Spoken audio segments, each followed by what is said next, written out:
So, hi YouTube. So, this is gonna be my third video on this channel. So, first video I just introduced myself. Second video was just communication related stuff. So, this third video is gonna be the initial level preparation which every software engineer should have to come to this field. So, first and foremost thing I will say is the language. So most of the SDEs I met or I have a contact with are generalized in a two or three preferable languages like the bigger language in the sense which can deal with the data structure. Second language will be a front end or maybe a JavaScript or maybe flavor of JavaScripts. The third will be maybe it might be the database related one like the SQL or maybe uh, we have another thing like GraphQL as well. I think it's more over the framework now.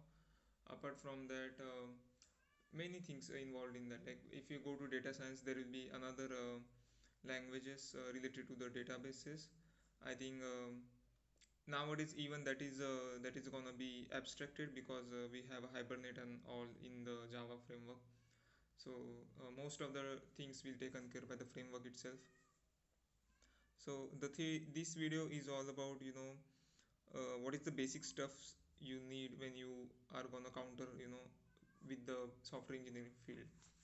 The first and foremost, as I said, is the particular language for the data structure and algorithms. Now this language is your proper holding point, which means that you should be knowing inside out of that this language, because most of the time when you solve any problem uh, via C++ or maybe Java in a, for example, you will be asked about the ops concepts. You will be asked about internals of a C++, what is pointers, what is in the Java, what is ops concept, what is abstraction. These kind of smaller questions can be asked in the initial level of interview, and this specific languages has a specific kind of a implementation in the backend. So how the memory is getting managed, how the garbage collection is getting done. So these stuffs inside out you should be knowing. And eventually gradually you will learn also, like many terms you will learn when you start to apply these things into the software engineering field.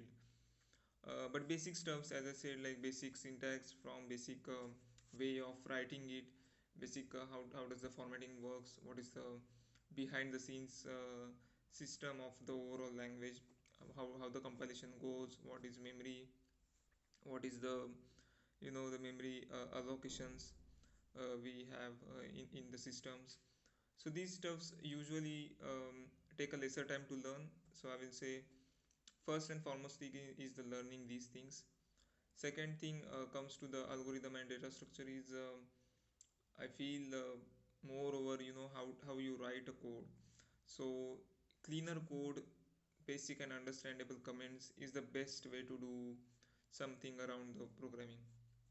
Now most of the competitive programmers are fast thinkers. Um so usually people write a code and just they have back of their head that okay, this is doing this, this is doing this. But when someone want to read that code, it is getting hectic. So they have to write down the things on the paper, get the knowledge transfer and all. So most of the time this happens.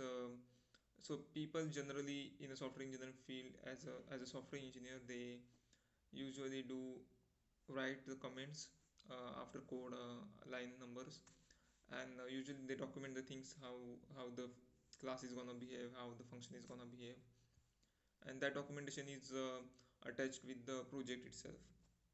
So there is a repository where these documentations are stored. Each and every company has their own repositories where these documentations are stored, and these are fully secure, uh, secure pages inside any company for that matter.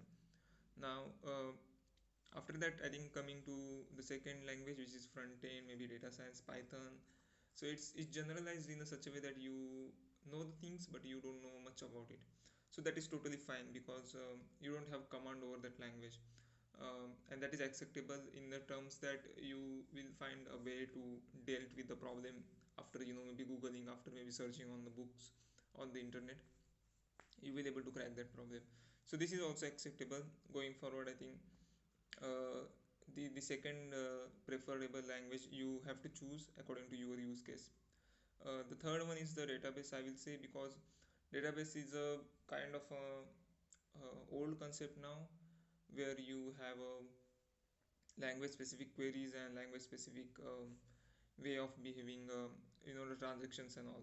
But nowadays many frameworks are automated, but seems like you still have to use sometimes the queries and all to fetch the database, to see the database, to manipulate the database, right?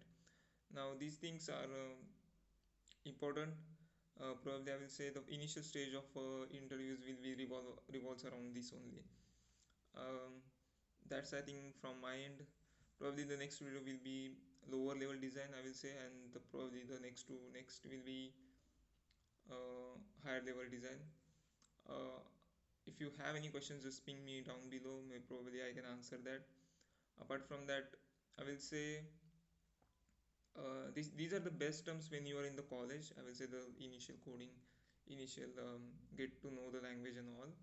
But one, if you are a 3 to 4 years of experience guy, 2 to 4 years of experience guy, ideally the basic stuff you should be knowing: how the language works, what are the what are the uh, manipulations you can do with the language, how the syntax works, like left to right, right to left, uh, the intonation, the formatting.